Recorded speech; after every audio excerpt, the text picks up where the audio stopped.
Neha recording studio चकिया।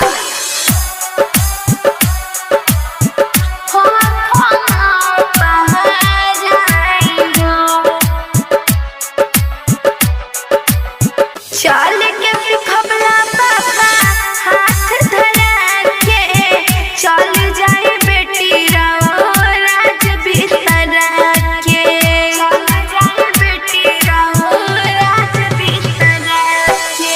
चल के खबला पापा हाथ धरा के चल जाए बेटी राओ राज बिस्तरा के। का जल्दी बानी आज होखी है पराई कहल कर दुमान भाई हो किया जुए के रतिया ये माई हो खमा पहाराई हो किया जुए के रतिया ये माई हो खमा पहाराई हो। मिक्स बाई नेहा फिल्म्स चकिया।